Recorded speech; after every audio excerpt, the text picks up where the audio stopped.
이 내용에 대해서 이제 여기까지 했으면 자, 당연히 뭔가 궁금한 게 하나 더 생기셔야 될 거예요. 감이 있으신데요. 네네. 맞습니다. 네, 무슨 얘기냐면 여기에 대해서 이제 좀 궁금한 게 생기셔야 돼요. 무슨 얘기냐면 월세는 계산이 쉽죠. 그냥 월 내가 받아버리면 그게 임대소득 자동 계산이 되죠. 월 60만 원씩 받으면 1년 임대소득이 얼마입니까? 720만 원. 100만 원씩 받으면 1200만 원. 계산이 쉽죠. 자, 그런데 전세는 그러면 어떻게 되느냐가 궁금할 수가 있잖아요. 그죠? 전세는 엄밀히 말하면 내가 지금 돈을 벌고 있는 거는 아니잖아요. 그죠? 그냥 내가 나중에 줄 돈이니까. 그죠? 내가 2억에 전세를 놨는데 내가 2억을 번 겁니까?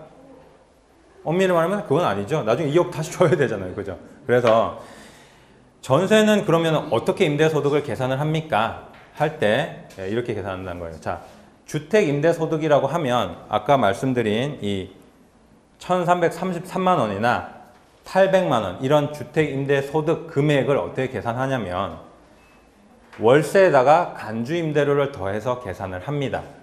이 간주 임대료라는 게 뭐냐면 바로 전세금에 대해서 어느 정도의 임대소득이 발생했는지를 이제 계산을 하자는 거예요. 그래서 전세금에 대해서 이제 계산을 할 때 간주임대로 계산을 하게 되는데 그럼 간주임대로는 어떻게 계산을 합니까? 이 식에 따라서 계산을 합니다. 잘 보시면 비소형 주택의 임대보증금 합에 3억 원을 빼고 거기에 60%를 곱하고 거기에 다시 이자 상당액 18년 기준으로 연 1.8%를 곱하면 간주임대료가 나오게 되는데요. 이게 이제 말이 조금 뭐 이렇게 식이 나오니까 복잡해 보이는데 지금 무슨 얘기냐면 네가 전세 보증금을 받으면 거기에 이자 정도를 네 소득으로 보겠다는 거예요. 이자 정도를 네 소득을 볼 건데 그 계산은 이렇게 해라 이렇게 돼 있는 겁니다. 네. 그러면 쉽게 말하면 이렇게 계산을 할 수가 있겠죠. 이제 뭐 이렇게 계산해 보죠. 뭐. 이 내가 주택을 뭐 한 세 채 정도 전세를 놓고 있습니다. 세 채를 전세를 놓고 있는데 한 채당 뭐 4억 원의 전세를 놨다고 볼게요. 4억 원의 전세를 넣고 그 주택들은 전부 다 저기 비소형 주택이 아니라고 가정을 하겠습니다. 비소형 주택에 대해서는 조금 이따가 다시 말씀드릴게요. 그럼 4억짜리를 세 채를 놓으면 전세 보증금 합이 얼마죠? 12억이죠. 그러면 12억에다가 3억을 빼게 됩니다. 그러면 얼마? 9억이 되죠. 9억에 곱하기 60%를 합니다. 그러면 5억 4천이 되죠. 자, 5억 4천에다가 곱하기 올해 기준으로 1.8%를 하면 그게 이제 간주임대료가 나온다는 겁니다. 그죠? 5억 4천 곱하기 1.8을 혹시 빨리 해주실 수 있는 분? 여기서 계산을 해볼까요? 그냥. 자, 계산기가 있네요. 네. 5억 8천 곱하기 0.018 그러면 1,044만 원이네요. 1,044만 원. 자, 그러면 내가 4억짜리 주택 세 채를 전세를 놓고 있으면 내 1년 연 임대소득이 얼마입니까? 1,044만 원입니다. 자, 그러면 이 1,044만 원이 나오는데 이 세 채가 전부 다 임대주택으로 등록이 돼 있으면 소득세 냅니까? 안 냅니까? 앞으로 냅니까? 주택임대 등록 돼 있으면? 안 내요. 그렇죠. 안 내죠? 앞에 보셨잖아요. 1,333만 원까지는 과세 제외. 그죠? 등록돼 있으면. 그죠? 4억짜리 세 채 전세 놨다고 해서 소득세 걱정할 필요 있습니까? 없습니까? 없죠. 주택임대사업 등록하시게 되면. 그래서 그걸 역으로 계산을 해봤더니 이렇게 된다는 겁니다. 올해 기준입니다. 이 금리가 바뀌기 때문에 내년에는 또 내년 기준으로 계산해야 돼요. 올해 기준으로는 전세로만 임대했을 때 등록하시게 되면 15억 3,456만 7,870원까지는 비과세 받으실 수가 있고요. 전세 보증금 합계가 그렇다는 겁니다. 만약에 전세 보증금 합에 월세가 따로 있으면 이걸로 계산하시면 안 되는 거예요. 그죠? 전세로만 보증금만 계산했을 때 15억 3,400만 원 정도면 간주임대로 계산을 해도 비과세. 즉 무슨 말이냐면 얘를 간주임대로 계산을 하면 얼마가 나온다는 겁니까? 얼마가 나온다는 겁니까? 1333만 원이 나온다는 겁니다. 얘를 똑같이 이렇게 계산을 하면 1333만 원이 나온다는 거예요. 자, 못 믿는 분들을 위해서 계산을 하면 되겠죠. 자, 이런 좋은 방법이 있는데, 그죠? 자, 계산해보죠. 1534만 56만 7,870원. 자, 곱하기, 이제, 곱하기를 하면 안 되죠. 빼기 3억 원을 해야 되죠. 300000000 하고, 거기다가 60%를 곱했죠. 곱하기 0.6 했습니다. 여기서 다시 1.8%를 곱했습니다. 그죠? 0.018 얼마입니까?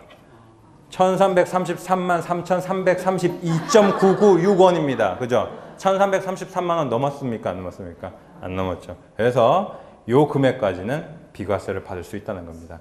역으로 똑같이 계산했을 때, 미등록했을 때는 똑같이 계산하면 10억 4천만 원까지는 이제 비과세, 올해 기준으로 그렇다는 겁니다. 그렇게 된다는 거니까 요거를 우리가 이제 잘 기억을 해두면 사실 이 소득세 때문에 이제 골치 아플 일은 없겠죠. 근데 여기서 비소형 주택에 대해서 지금 아직 설명을 제가 안 드렸어요. 비소형 주택에 대해서. 이게 사실 혜택이 올해까지긴 한데 이게 연장되면 정말 엄청난 혜택이에요. 무슨 얘기냐면 이 비소형 주택은 임대보증금을 합할 때 넣질 않아요. 비소형 주택의 기준이 뭐냐면은 60제곱미터 이하고 공시가격 3억 원 이하면 됩니다. 이런 주택들은 이런 주택을 전세를 놓고 있어도 그 전세 보증금은 저기에 합치지 않는다는 거예요. 전세 보증금이 3억 4천이면 어떻게 돼요? 아니, 그 3억 4천이어도 합치질 않죠. 그러니까 이게 무슨 말이냐면 60제곱미터 이하고 공시가격이 3억 이하인 주택은 전세를 10억을 놓아도 안 합친다고요, 저기에. 물론 이런 주택을 전세가 10억이 나오지는 않겠지만. 그래서 이게 언제까지냐면 올해까지예요. 올해까지는 근데 의미가 없어요. 어떻게 보면 또 올해까지는 어차피 비과세잖아요. 그죠? 2천만 원이 하면. 근데 만약 그런 경우는 있을 수 있겠죠. 이런 주택을 한 100채를 임대를 놓고 있는다고 하면 전세 보증금 합치면 2천만 원 넘을 거 아닙니까? 종합과세 되잖아요, 그러면. 근데 이 애는 간주임대로 계산 안 한다니까요. 안 한다니까요. 아니, 들어가지가 않는다니까요. 그러면 그 사람은 올해 나온 거에 대해서 내년에 낼 세금이 없다는 거예요. 근데 내년부터는 이제 물론 얘기가 달라지겠지만, 그죠? 그래서 굉장히 큰 혜택인데 어쨌든 올해까지고 얘는 지금 뭐 연장을 하겠다 말겠다 제가 확인한 바로는 아직 없어요. 그래서 얘가 연장이 되면 진짜 큰 거고, 그러면 뭐 앞에 재산세 이런 것도 사실 소형주택은 아예 면제를 해주고 이러는데 소득세도 안 내게 해주면 정말 혜택이 큰 거죠. 임대주택 등록하면서 할만하죠. 뭐 진짜 통건물 이런 거 뭐 10채짜리 10세대 들어있는 거 이런 거 사도 부담이 없다는 거예요, 그러면. 그래서 이 혜택이 좀 저는 연장이 개인적으로 됐으면 좋겠는데, 그래야 저도 더. 근데 부총리가 발표했잖아요. 세 채 이상이면 저거 안 해준다. 세 채 이상. 무슨 말씀인지, 그 종합부동산세 말씀하시는 거 아니세요? 그거는 개편안 이번에 나온 거 발표한 거 말씀하시는 거 며칠 전에. 전세가 그 3억 넘는 게 원래 그거는 세 채 이상이면은 안 해준, 원래 이거 지금 설명드릴 게 이거잖아요. 이걸 지금 설명드려야 되는데 이거 전에 설명을 드린 겁니다. 자, 이게 무슨 얘기냐면 얘도 임대주택 등록 활성화 방안에 나있는데 지금 말씀하신 게 세 채 이상이면 전세는 안 해준다는 게 무슨 말이냐면, 자, 전세 같은 경우에는 부부 합산해서 2주택까지는 원래부터 비과세입니다. 주택 임대소득 과세 대상이 아니라는 거예요. 이 표를 잘 이해하셔야 되는데, 제가 앞서서 다 이제 사실 어떻게 보면 역으로 계속 설명을 드리고 있는 건데, 이거부터 설명을 드리면 굉장히 헷갈리기 때문에 제가 설명 안 드린 건데, 주택 임대소득 과세 대상이 누구냐? 보유주택 수에 따라서 임대소득 과세 대상이 달라지는데, 자, 맨 먼저 부부 합산해서 한 주택 한 채만 가지고 있다. 주택 한 채만 가지고 있는 사람들은 이 전세로 놨을 때는 요건에 관계없이 무조건 임대소득세를 내지 않습니다. 한 채만 들고 있을 때 한 채를 전세를 놨다면, 내가 전세로 살고 있고 아파트 한 채 전세 놓고 있으면 그거에 대해서 소득세 낼 일은 없다는 겁니다. 그런데 월세면 경우가 굉장히 달라집니다. 그 한 채를 만약에 내가 월세를 받고 있다면 그 주택이 공시가격이 9억을 초과하게 되면 월세를 받는 금액이 2천만 원이 넘어가면 종합과세, 공시가격 9억 초과하고 2천만 원 이하면 분리과세고요. 9억 이하면 비과세입니다. 무슨 얘기냐면 내가 주택 한 채를 들고 있는데 걔가 공시가격이 9억이 넘으면 세금을, 월세를 받을 때 세금을 내야 되고 9억이 안 넘으면 세금을 안 낸다는 겁니다. 한 채일 때. 그게 고가주택에 대한 얘기입니다. 그러니까. 그죠? 그래서 강남의 고가 아파트를 내가 들고 있는데 걔를 월세를 받고 있으면 월세를 한 200만 원씩 받으면 2,400만 원이잖아요. 그러면 종합과세고 월세를 그 정도까지 받지 않고 100만 원 받으면 1,200만 원이니까 걔는 분리과세가 된다는 거고, 강남에 있는 그런 고가주택이 아니라 그냥 공시가격이 한 5억짜리 아파트 월세 놓고 있으면 걔는 비과세라는 겁니다. 1주택시 그렇다는 거고, 그럼 부부 합산해서 2주택이면 어떻게 되느냐? 2주택인 경우도 있겠죠. 내가 거주하고 있는 주택 하나 있고 주택 한 채 더 있는데 그걸 뭐 전세를 주고 월세를 줄 수 있잖아요. 그죠? 그런 경우에 어떻게 되느냐? 똑같이 이제 2천만 원 초과냐 이하냐만 비교를 하는 겁니다. 2주택인 경우에는 그 2주택을 내가 거주하고 있는 게 아니라 뭐 둘 다 전세를 줘도 상관없습니다. 전세를 주면 무조건 비과세. 2주택 보유자인데 주택 한 채를 뭐 월세를 주든 두 채 다 월세를 주든 그렇게 해서 임대소득이 나온 게 2천만 원 넘어가면 여기 얘기 드렸던 종합과세, 안 넘으면 분리과세가 된다는 거고, 3주택부터는 어떻게 되느냐? 3주택부터는 전세 보증금을 무조건 간주 임대료로 계산을 합니다. 전세 보증금이든 월세 보증금이든 상관없이 보증금은 다 합칩니다. 그냥 보증금은 다 합쳐서 계산을 하는데, 그때 계산을 할 때 비소형 주택은 넣지 않는다고요. 여기 나와 있잖아요. 60제곱미터에 3억 이하인 비소형 주택은, 비소형 주택이 아니죠. 소형 주택은 넣지 않는다는 거죠. 비소형 주택만 합치고 소형 주택은 올해까지는 합치지 않는다고요. 그게 혜택이 올해까지는 하는 거고, 그래서 걔는 빼고 보증금 합쳐가지고 전세 같은 경우에 지금 이제 계산을 하죠. 그렇게 해서 이제 뭐 임대 소득이 2천만 원이 넘어가면 종합과세, 그 다음에 넘어가지 않으면 분리과세 이렇게 된다는 겁니다. 아시겠죠? 그래서 만약에 내가 이 뭐 4억짜리 소형주택, 비소형주택 4억짜리 세 채가 있어서 이렇게 계산이 되고, 만약 이런 경우도 있을 수 있잖아요. 두 채는 전세로 4억을 받고 한 채는 4억에 보증금 4억에 뭐 월세를 한 뭐 얼마를 받는다고 할까요? 지금 얼마 정도면은 한 30만 원 정도 받는다고 생각을 해봅시다. 30만 원 정도. 그러면 계산을 하면 어떻게 되느냐? 4억짜리 전세 두 채랑 4억에 30만 원 받는 월세가 한 채 있다. 이렇게 계산을 해보자는 거예요. 그래서 얘는 다 소형주택이 아니라고 하면, 비소형주택이 아니라고 하면 4억 보증금 이 세 개 있잖아요. 그죠? 걔는 계산해서 이렇게 나오고, 30만 원은 12개월 하면 360만 원이잖아요. 그럼 여기다가 360 더하면 된다는 거죠. 그죠? 그러면은 지금 얘는 1,404만 원 이렇게 나오죠. 그러면은 어떻게 됩니까? 주택임대사업 등록했을 때 1,333만 원이 넘었습니까? 안 넘었습니까? 아니, 넘었잖아요. 넘었고 2천만 원은 넘었습니까? 안 넘었습니까? 그러면 분리과세 된다는 겁니다. 3주택 이상 보유자잖아요. 그죠? 이렇게 해서 이렇게 계산을 해야 되는데, 이걸 지금 계산을 제가 여러분들한테 이렇게 강의를 하고, 자, 집에 가서 다들 계산해 보세요. 이렇게 하려고 한 게 아니잖아요. 그죠? 예, 그래서 이게 사실 그렇습니다. 이걸 우리가 뭐 이것까지 계산을 해가지고 이걸 한 채를 더하면 내가 소득세를 얼마를 더 내게 되고, 뭐 이걸 한 채를 하니 많이, 이것까지 계산해서 하는 거는 정말 머리 아픈 일 아닙니까? 그죠? 예, 그래서 그거는 계산할 수 있는 사람한테 맡기면 되잖아요. 그죠? 물어보면 됩니다. 쉽게 말해서 상담신청서에다가 제가 여기에 뭘 하나 가지고 있고요, 여기에 뭘 하나 가지고 있고, 얘는 월세를 얼마 받고 있고, 얘는 전세를 얼마 받고 있고 써가지고 내시면 제가 계산해가지고 이렇네요. 그럼 끝이잖아요. 그죠? 그래서 얘를 지금 머리 아프게 뭐 기억을 하세요. 뭐 지금 우리 무슨 고시 공부하는 것도 아니고, 그죠? 뭐 수능 공부하는 것도 아니잖아요, 그죠? 그래서 얘는 참고로, 자, 이런 이 핵심은 뭡니까, 결국에? 주택임대 사업을 등록을 하면 혜택이 크다는 걸 이제 말씀을 드리려고 했던 겁니다. 그래서 그거를 기억을 하셔야 되는 거고, 소득세에 대해서 너무 겁내실 필요 없다는 걸 말씀을 드리는 겁니다.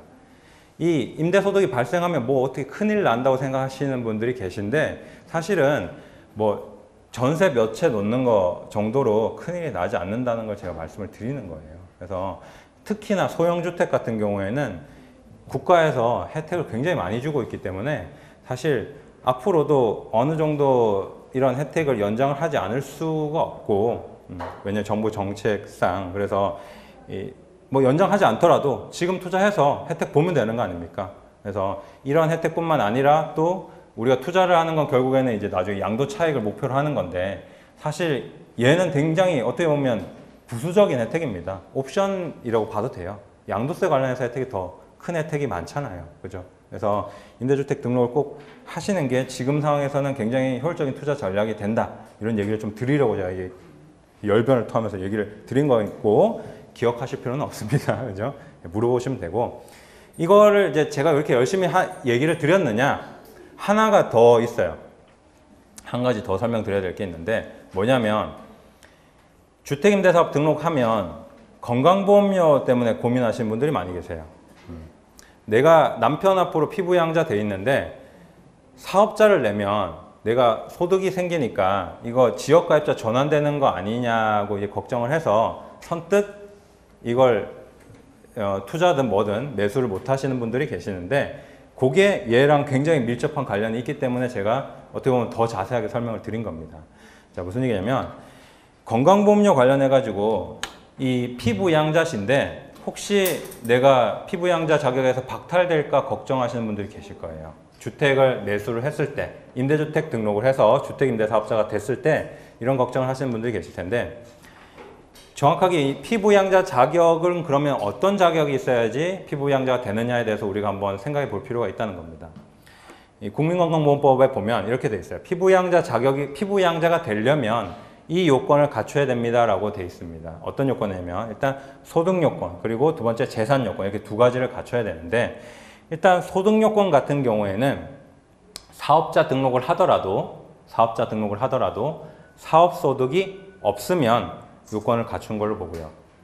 재산 요건 같은 경우에 재산세 과세 표준이 9억 원 이하면 됩니다. 피부양자가 배우자의 피부양자인 경우에 재산세 과세 표준이 9억 원 이하면, 이 두 가지를 갖추면 피부양자 자격이 박탈이 안 된다는 겁니다.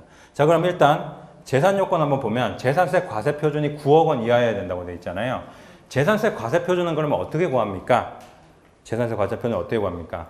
내가 가지고 있는 이 재산, 즉 뭐 주택이든 토지든 뭐 선박이든 뭐 이런 걸 다 합쳐가지고 거기에 공정시장 가액 비율을 곱하면 재산세 과세 표준이 나오겠죠? 이렇게 나오는데, 그러면 이렇게 예를 들어 볼게요. 7억짜리, 공시가격 7억짜리 주택을 두 채를 들고 있다고 생각을 해봅시다. 그러면 7억 곱하면 두 개 하면 14억이잖아요. 자, 그죠? 14억이 되는데 14억이라고 합시다. 14억이 되는데 이 주택 같은 경우에 공정시장 가액 비율이 재산세 같은 경우에 종부세는 80%인데 재산세는 주택이 60%입니다. 60%입니다. 그러면 계산을 하면 뭐 어떻게 되나요? 제가 6 곱하면 4, 6, 24, 8억 4천이 되네요. 예. 8억 4천이 되죠. 과세 표준이. 그러면 9억 원 이하 되죠. 뭐 그렇다는 거. 그래서 무슨 얘기 드리는 거냐면 어느 정도 재산 가지고는 이게 9억 원 넘어가는 게 쉽지는 않다. 그래서 즉 뭐 소형주택, 앞서도 말씀드렸지만 이제 그 비과세의 핵심이 되는 게 어떤 소형주택들이니까 그런 주택들 좀 들고 있는다고 해서 얘가 넘어갈 리는 없다, 이렇게 보시면 될 것 같고, 사업소득이 그러면 없어야 된다고 합니다. 사업소득이 지금 사업소득이 없어야 된다고 하는데, 그게 무슨 말이냐면 앞서서 제가 계속 설명드렸던 게 소득세 같은 경우에 면세점 때문에 과세표준 안에 영원히 돼서 세금을 안 내는 구간이 있었죠. 그죠? 임대주택 등록하면 1,333만 원, 법이 개정됐을 때 등록 안 하면 800만 원. 그죠? 그럼 그 기준만 지키면 사업소득이 계속 없다는 거 아닙니까? 그죠? 그래서 자, 지금 기준으로는 이렇습니다. 피부양자가 사업자 등록을 한다고 해도 재산 기준 충족하고 사업소득 금액이 없으면 피부양자 자격이 그대로 유지가 된다는 거고요. 지금 기준으로는 2018년까지 간주임대료 월세 더해서 2천만 원 이하면 비과세죠? 즉 무슨 얘기입니까? 사업소득이 없다는 겁니다. 등록하더라도. 그러면 사업소득 없고 재산기준 충족하면 2020년 11월까지는 건강보험료가 낼 일이 없다는 겁니다. 왜 2020년 11월까지냐? 2018년까지는 소득세가 비과세죠. 2019년에 낼 세금이 있다는 겁니까? 없다는 겁니까?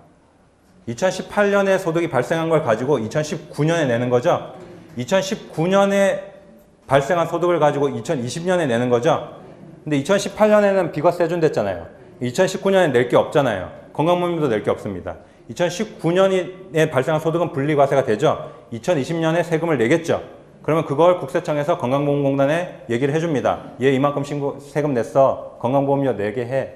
그러면 건강보험공단에서 2020년 말에 당신 이제 소득이 발생했으니까 피부양자 더 이상 안 됩니다. 라고 하고 건강보험료 내세요. 라고 하는 겁니다. 그래서 지금 기준으로는 이때까지는 어쨌든 건강보험료가 안 나온다는 거고 이 요건을 다 맞췄을 때 만약에 그러면 분리과세가 시행이 되면 앞으로는 어떻게 됩니까? 요건이 이제 달라지는 거죠. 2천만 원까지는 비과세를 해줬는데 계속해서 소득이 없으면 유지를 할 수가 있잖아요. 그죠? 그래서 1333만 원, 800만 원 기본공제 적용시입니다. 이게 뭡니까? 아까 다른 종합소득 금액이 2천만 원이 넘지 않아야 된다고 제가 말씀드렸죠. 그때 요거랑 요거를 지키면 소득세와 과세 제외되니까 사업소득 금액이 계속 없는 걸로 인정을 받을 수가 있고 재산 요건까지 지키면 계속해서 피부양자 자격 유지가 되겠죠. 그죠? 그러면 소형주택 공시가격 1억 5천짜리 소형주택 공시가격 1억 5천짜리 뭐 한 4채 정도 전세로 놓는다고 가정을 해봅시다. 그죠? 전세로 놓는다고 가정을 해봅시다. 그러면